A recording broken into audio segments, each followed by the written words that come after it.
Hello there. Welcome to the Maker Manager Money podcast, which inspires entrepreneurs to keep going and entrepreneurs to just start. My name is Kyle Knowles, and today's guest is Amber Gaige. Amber is a second-generation entrepreneur and the founder of Far Beyond Marketing. Amber earned a bachelor's degree in vocal performance from Baylor University. And drawing on her extensive experience in growing, selling, and scaling businesses, Amber offers practical marketing insights for entrepreneurs. She is a certified story brand guide and the international best-selling author of the Far Beyond Marketing Guidebook. Amber's approach revolves around her 4 C's of marketing: clear copy, consistent branding, customer demographics, and channel management. Get ready to learn how to implement these crucial elements to effectively reach your customers and achieve sustainable growth in your maker, manager, and money-making journey. Welcome to the show, Amber. Thank you so much for having me. It's a blessing to be here today. How are you, Kyle? I'm doing really well. Where are you dialing in from today? I'm dialing in from North Dallas in a suburb called McKinney. Well, great. I wanted to start off, Amber, because I just love when I talk to entrepreneurs, everyone's background is so different. But the idea that you were part of Baylor Chamber Singers and opera theater while earning your vocal performance degree at Baylor. Do you still sing? On occasion, I try, and my 8-year-old says, "Mommy, don't sing." And I'm a little offended. I'm like, I used to get paid to do this, kid, but whatever. So, And do you have a go-to karaoke song? Oh, absolutely not. No. I think it's a little scary to try and do karaoke after you've had an opera degree. I mean, the closest would probably be like, Whitney Houston or Celine Dion, but that just dates me. So I'll just sit back and drink and cheer everybody else on. Okay. But is there a song that you love to sing? What's the song you love to sing the most? Oh my gosh. The song, like a classical song? Yeah. Probably Rizalka's Song to the Moon in Russian. That's probably one of my favorites. Oh, wow. I'm going to have to look it up. I'm sorry. I don't know. I'm not familiar with it, but that's really cool. And do you think that this getting a vocal performance degree has helped you as an entrepreneur? I mean, obviously as a keynote speaker, but as an entrepreneur, what kinds of things did you learn from vocal performance and that kind of training that helps you as an entrepreneur? Yeah, I mean, I think, listen, to be a soprano in a classical music world, you are just a dime a dozen. So you have to have a thick skin. You have to be able to take it on the chin. You need to be able to handle rejection well and pick yourself up and get back up again. And isn't that just the daily life of an entrepreneur who's daily battling, not that entrepreneur isn't great, it's a blessing, but sometimes it can feel like a daily battle. And so, tenacity, I think, is a key component of entrepreneurship that you learn when you're in the performing world. Yeah, for sure. I love that answer. So let's talk about being a second generation entrepreneur. Talk about the first generation entrepreneur, I guess your parents or your father as a owning a plumbing business, and how did you get involved with that, and what things did you learn from that business, the plumbing business? Oddly enough, I'm actually a third generation entrepreneur. Okay, third generation.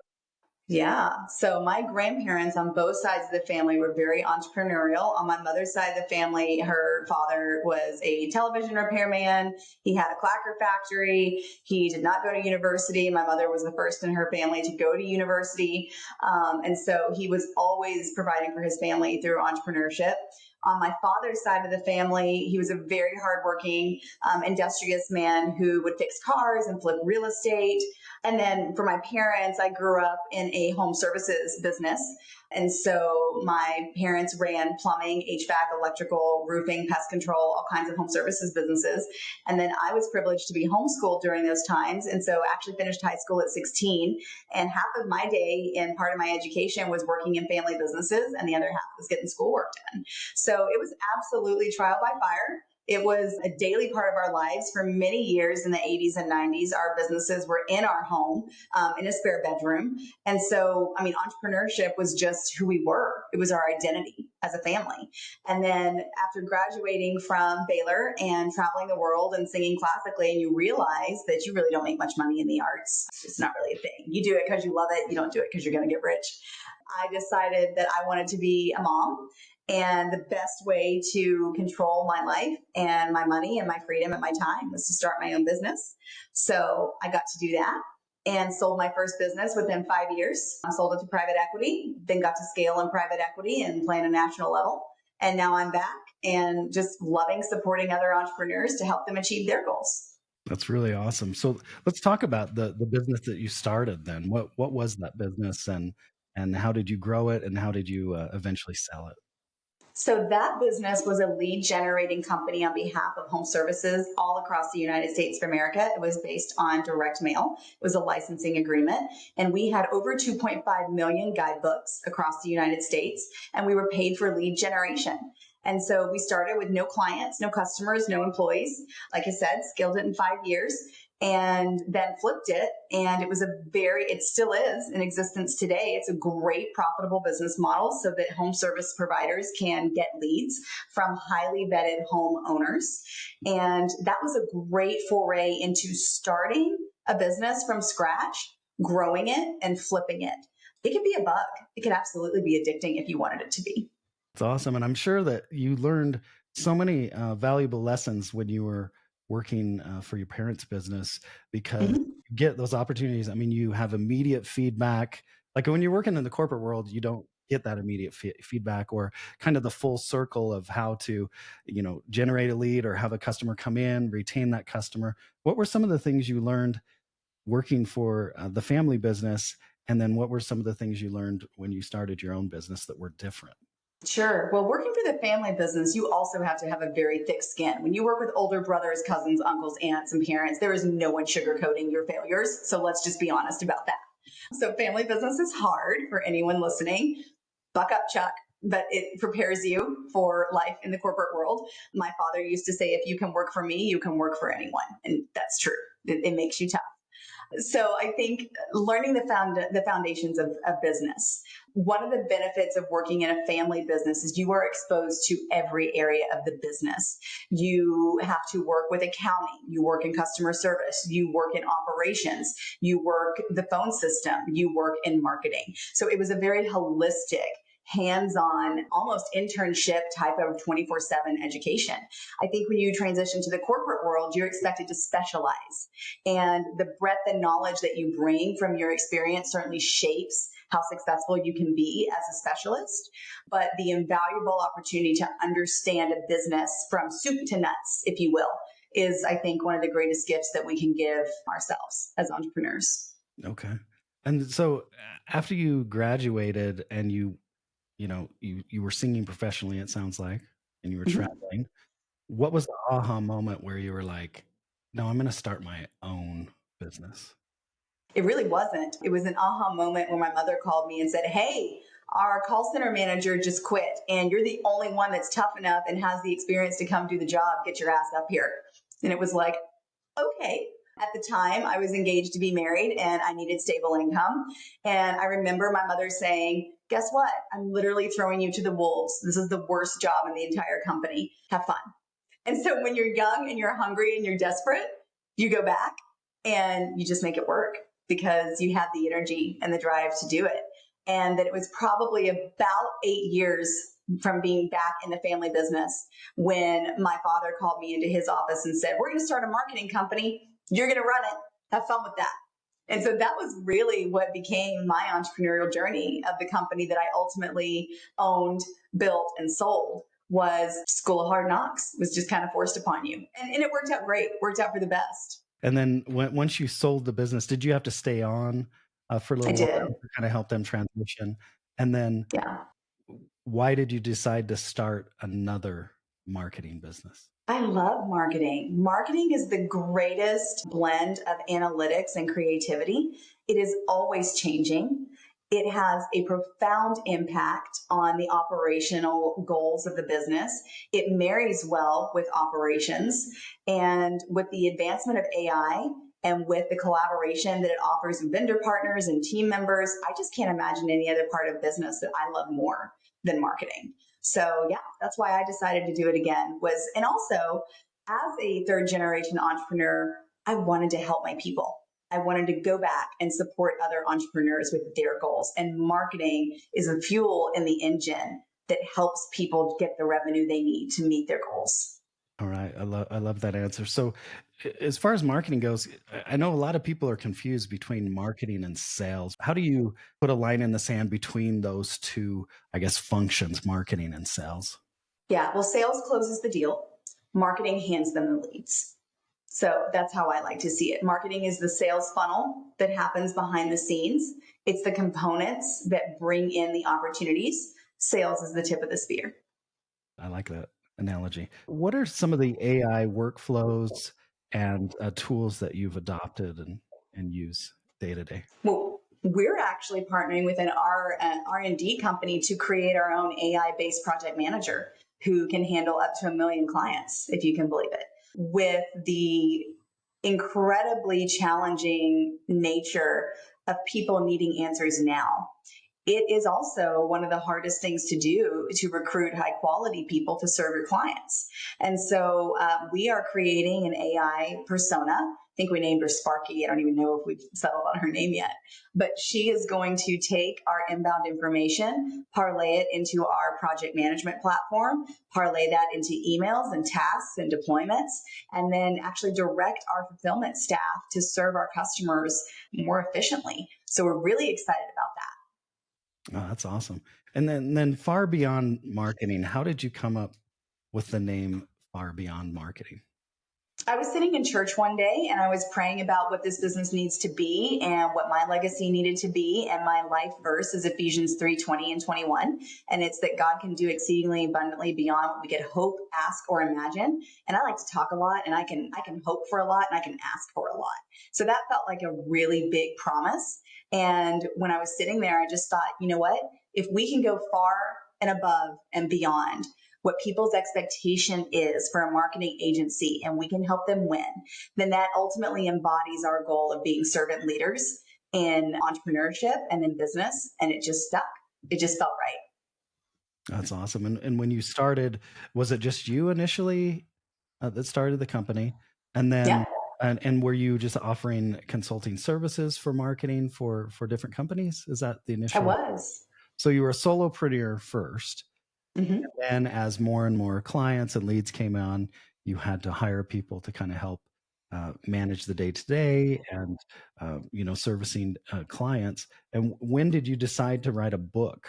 That was about 2 years ago. It was a 12-month labor of love and hate. And I really wanted to consolidate and inform our clients about the process that we had found to be working over the last 20 years of marketing experience, which is the 4 C's of effective marketing. And I also thought that if I could empower entrepreneurs with a book that was really easy to read, really easy to follow, that they would feel more educated and empowered when they were entering into some of these high stakes conversations. So that was the reason behind writing the international best-selling book, The Far Beyond Marketing Guidebook, How to Stop Being Duped by Bad Marketing. Awesome. And I love the subtitle. Here's the book here. But I love how practical the book is, and it does show basically a lot of the things you've learned, or maybe everything. I don't know if the whole kitchen sink's in here or not, but there's so many things that you've learned over the years. Everything from SEO to what I love all the sections on what not to do and what to do. But I wanted to ask you specifically about the 4 C's of effective marketing. The first C is copy, otherwise known as how to talk about your company. Can you explain that concept a little bit? Sure. I think that it is very common for business owners to assume that other people understand what we do. I think it's also very common for us to assume that people care about what we do. And the bottom line is most people don't. Most people come off of a website in 4 seconds or less. So the idea of copy, and this is where StoryBrain comes in because I am a certified StoryBrain coach, is that you need to be able to tell a story about your business in such a way that you're compelling others to pay attention. And really, the primary story that you tell is what kind of problem do you solve for your clients through your business. If we stop talking about our clients' problems, they stop paying attention. So it's never about us. It's about what they get from doing business with us. And so that is the premise for clear copy. Yeah, I love it too. I've worked in marketing for years and years, and I would always tell my teams, it's not about us, it's about them. And That's right. the whole Donald Miller's book, Building a Story Brand. I had another guest on the podcast named Sarah Noel Block. She runs Tiny Marketing. She's a big proponent of the book too. And you went and got certified as a coach or a guide.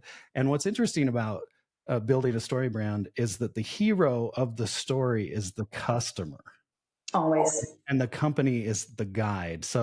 Yes. So I love the idea. It's not about us, it's about them.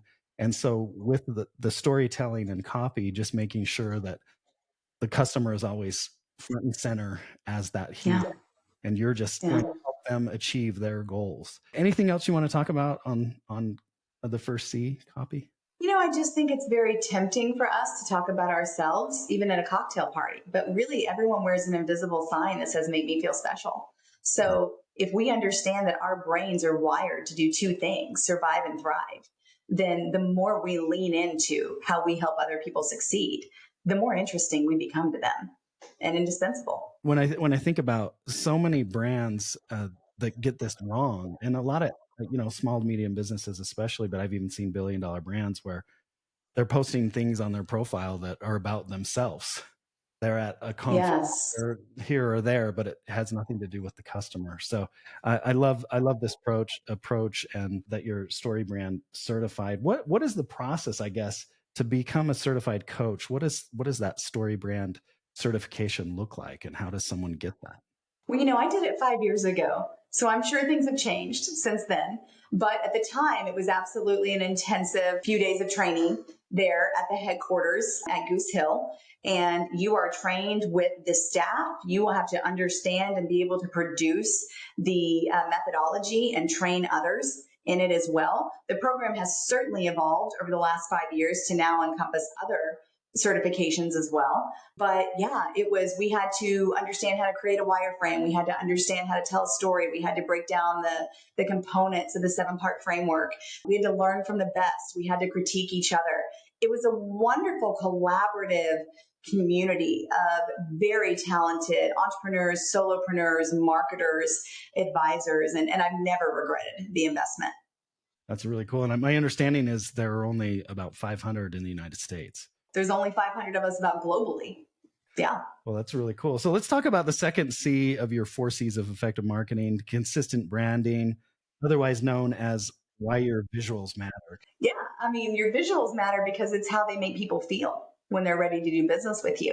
So your visuals should always match your words. If you're talking about a dog, don't put a picture of a cat. Talking about a horse, don't put a picture of a pig. The framing of the emotions, the tone, the brand archetype, if you will, to use an industry term, it's all hugely important when it comes to consistently branding your company's message and how you do what you do. I support several different home service providers. There are some plumbers that take a patriotic theme. There are some plumbers whose logo is a Jeep and they have ducks on the dashboard. Same service, very different vibe. So consistent branding is how you're representing yourself to the public. It's where you're representing yourself. It's how you want people to perceive your brand and your services. Are you fun and flirty? Are you serious and corporate? Are you mysterious? Are you the hero? What does that look like? And I think this is something that gets lost a lot of the time when we're in the panic mode of trying to start our own brand. We don't think about who we are as a company. We just think about how to get clients and what we're going to do and how desperate we are to make money. But really, the more you identify, the more you develop your own persona as a business, the more you will clearly attract people who appreciate the methodology that you take in your services. Birds of a feather flock together. And so, talking about a client or say a home service company that uses America or the American flag as a theme, compared to someone that uses a Jeep with ducks on it, like, are they attracting different types of customers? Yeah, I think so. There's enough room for all of us in the marketplace. I think that people do business with people that they know, like, and trust. And I think your brand is, again, how you make people feel. So how do you feel? What kind of person do you want to do business with? And I think when we're online and we're searching, I'm going to date myself here. We used to look in the phone book. God forbid that doesn't exist anymore. But yeah, I think when you're looking for a brand to do business with, you want to see yourself and identify with that brand for sure. Awesome. So will you describe Far Beyond Marketing's brand? Sure. So Far Beyond Marketing is servant leadership. Our logo, our standalone mark is a compass. We want to go above and beyond what people expect. We want to be the guide. We do not want to be the hero. And the reason that we chose the compass and the colors of blue and gold is because we want to offer high quality direction and guidance for our customers to win. And you described it in less than 30 seconds too. So that's There you go. what you need, right? Well, awesome. So the third C in the 4 C's of effective marketing is customer demographics, otherwise known as who's your customer. Do you want to talk about that a little bit? Who's your customer? Who's paying you? Who's paying your bills? What are they buying from you? Why are they buying from you? This is a big part of making sure that your brand is in front of the right audience. We do customer demographic reverse pins all the time for our clients, and they are shocked that the people that they think are their customers are not actually who's buying from them. So it's important to not only understand what you're selling, but who is buying it and why they're buying from you. So it goes far beyond male, female, zip code, household income, value of home. It's a psychographic. It's why, it's what we talked about a second ago too, right? It's why they're buying from you, what your most popular SKUs are, and how do you talk to them in such a way that entices them? And then how do you customize your calls to action so that it's most appealing to them? Yeah, and that makes a lot of sense. And I have a question I want to ask you right now, but I'm going to wait until we talk about the fourth C, and then I will ask the question.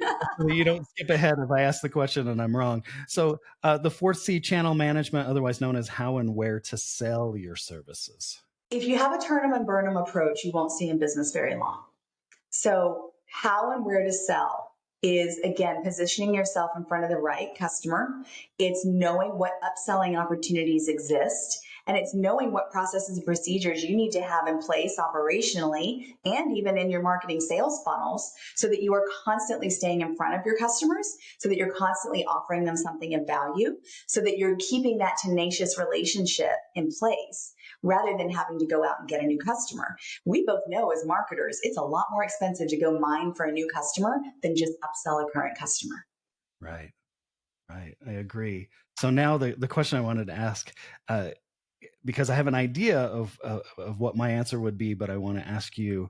So out of these 4 C's of effective marketing, copy, consistent branding, customer demographics, and channel management, what do your clients have the hardest time doing, or what's the hardest thing for someone to do, or the most shocking, when you start working with them and workshopping with them? What's something, what's the one of these four that stands out the most as like an aha moment for them going, oh my gosh, we've been doing it wrong? Yeah. Okay. I'm actually going to give you two because it depends on the size of the customer or the size of the company. Larger companies are sometimes shocked when we start working on their sales funnels and they find that there are holes in their channel management. They've done all the things. They've done the Google ads. They've done the Google business profile. They've done the ads in the magazine, but they don't understand the synergistic relationship between all the marketing tactics that need to be connected underneath a strategy so that we can avoid people falling out of the sales funnel. So it's important to tie your tactics together underneath the strategy. So I would say that's one of the most surprising aspects for a larger company is when they go, why is my marketing not working anymore? Well, it's because there's holes in the process. And does that mean they're maybe trying to sell in the wrong channels? Yeah, maybe they're selling in the wrong channels, or maybe there's just gaps in their channels as it is. So maybe they've got a great landing page, but they don't have a lead magnet. Or maybe they have a lead magnet, but they don't have a follow-up process, right? So your marketing has to be tied together so that it is flowing consistently and working for you behind the scenes while you sleep. Okay, that makes sense. And then you have, for smaller customers, is it different? For smaller customers, it is. Yes. I think one of the things we talked about earlier, Kyle, is that they don't take the time to think about their story. They just want to get out there and sell. But really, your story matters. And taking an hour and a half to develop that framework of who you are, why you're in business, how you help people, and the process of how people buy from you clearly laid out pays itself back in dividends. And that hour and a half is a service that you offer. It is. Yeah. It's that story brand service where we sit down with you and we map out what that story looks like. You get your 7-part framework, you get your call to action, you get a wireframe of what your website should look like psychologically so that people are most likely to buy from you, and you get that downloadable lead magnet. That's awesome. And what are some of the other services that you provide then for your far beyond marketing company? So we have a course to empower people to put the practices in place from the book, because we find that a lot of people want to do it themselves, or they have a marketing team that just needs training. So that's fantastic. We're a full service digital marketing agency. So whether they need branding, online ads, we partner with a brilliant data scientist out of Sacramento, California. So we can actually offer 3 TV and highly targeted digital ads. And then we also do consulting. And we do monthly retainers, SEO, SEM. We're full service. And do you specialize in certain industries, or do you have clients from all kinds of industries? We do. We're very blessed to have clients from all kinds of different industries. However, I guess the moniker of being the plumber's daughter has stuck with me for life, because I do work with a lot of the home service providers. Recently, we've started working with investment bankers, doctors, lawyers, and medical providers, because they find that they need to be very nuanced and very specific. The strangest category that we've ever worked with was a corset designer. They were selling corsets to people and they needed help with their sales funnel. So we helped them design a website to sell corsets. And then, I love all these different sections in your book. I recommend it for all the listeners out there. Far Beyond Marketing Guidebook, Stop Being Duped by Ineffective Marketing. I love that subtitle, like I said earlier. But I wanted to ask you about SEO. There's a section here on SEO. And I wanted to ask you, how do you see search engine optimization, or SEO, change with the rise of AI and large language models? I mean, like right now, I use Perplexity for search. I mean, that's when I'm using Perplexity. I search in Perplexity. I start there. Rarely do I go to Google now. What are you seeing, and what are you doing about the rise of AI and SEO? I think SEO is going to continue to have a metamorphosis, don't you? I mean, it's going to just change, and it's changing daily. I see a lot more focus being put on the mobile optimization and the local SEO for the clients that we service. There's a huge amount of focus being put on content creation for Google business profiles, a lot less focus being put on some of the more traditional methods of SEO like H1, H2. Yes, it's important, but Google came out with their study last year with the 33 most important SEO factors, and site speed and some of the other technical SEO things, they're just not ranked as highly by the algorithms anymore. Wow, that'd be cool. I'd like to find that reference, and I'll add that to our show notes as well, so people can check that out. And of course, we'll have links to your book and your company and everything in here. Last question about the book. Now, I know there's a lot of different motivations, or maybe not motivations, to write a book like this, but I guess my question is, for some, it's a business card, right? Writing a book is, you become an authority overnight just by producing a book. You're seen as an expert. And sometimes it's a business card. Sometimes it's a lead magnet, lead generator. How have you found that publishing a book has helped you and your business? I believe it's all the above. Yes, it is absolutely an opportunity to get in front of keynote speaking opportunities. If you want to speak, you better have a book. If you don't have a book, no one's going to hire you to speak. I also believe it is a differentiator to helping you set yourself apart from other competitors. I can hand a book to someone and say, listen, whether you work with me or not, I want you to win. Here's my book. Read it. Do what's best for you. And I also believe it's an opportunity to give back to people as well, to say, hey, listen, I've been where you are. I understand how scary that it can be. Let me help you to get where you want to go. And yes, of course, it's a business card. Yes, of course, it's a lead magnet. There's always a benefit of being able to have the authority of having a book. And, who doesn't want to see their book on Amazon? Come on, it's a little bit fun. That's awesome. Well, congratulations on the success with the book. I have a few personal questions for you before we wrap up. I guess my first question for you is, what TV, movie, book, or opera character do you most relate to? Oh my gosh. Oh goodness. TV, character, or movie. Let's see. I'm probably more like Lady Mary from Downton Abbey. Tough as nails, all about business, but fiercely loyal to her family. So I like Lady Mary Crawley a lot. That's awesome. I love the answer. So what's one thing you would like to change about yourself? Just one? I mean, goodness, there's so many things. I mean, I'm 5 foot tall. Could I have been 5'10"? That would have been really nice. Thanks, Mom. If your life was a movie and you were the main star, what would the audience be yelling at you to do? Probably get out of my own way or shut up because I talk so much. And I know I ask all guests, what's the one book they recommend the most to people? I'm sure you would say Far Beyond Marketing, and you would say Building a Story Brand. Is there another book that you recommend the most to people? Oh, absolutely. So 2 that come to mind are Marketing is War by Reese and Trout. It is fantastic at helping people to understand the life cycle of marketing based upon the life cycle of a business.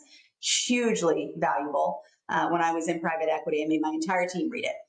Marketing is War by Reese and Trout. And then I love the one-page marketing plan. I think it's fantastic by Alan Dibb. And there's so many things that you can put into place for that. And it solves a lot of problems. I'm a fanatic when it comes to audiobooks. I've always got an earbud in and I'm always listening to some kind of book. That's awesome. What are you listening to now? I just finished The Let Them Theory by Mel Robinson. Wow, life-changing. All right. Now I have a lightning round of questions for you. Your favorite candy bar? Oh, I don't eat sugar. Favorite music artist? Oh, gosh, that's a toss-up. Trisha Yearwood, Garth Brooks, Carrie Underwood, Louis Armstrong, and then, of course, Pavarotti. I mean, come on. Very eclectic. Favorite cereal? Don't eat carbs. My son likes Frosted Flakes, so we'll go with that. Okay. Mac or PC? Oh, PC all the way. Never used a Mac. Google or Microsoft? Google. Dogs or cats? Dogs. I have a 115-pound Rottweiler that's my lap baby. Nice. Phantom or Les Mis? Ooh, both, but I fell in love with Phantom at a very early age and sang a lot of Christine, so I'm going Phantom. All right. And last question for you, Amber. What's the worst thing about being an entrepreneur, and what's the best thing about being an entrepreneur? Worst thing about being an entrepreneur is the risk. You better be willing to take a risk, and you better be willing to step up and take accountability for yourself and your team and get paid last, because you are going to have to bear all the risk and all the burden of being an entrepreneur. The best thing about being an entrepreneur is freedom. You look at yourself in the mirror every day and you go, it's on me. Let's go. Let's make this happen. And no one gets to take that away from you. Being a diehard Texan, my family's been in Texas since before the Alamo. For me, freedom is the most important thing. Thank you. Thank you for those answers. And thank you for being so generous with your time today, Amber. Congratulations on the success of your book and your business. And I wish you much success in the future. Thank you so much. It was such a pleasure being on your show, Kyle. Thanks for having me.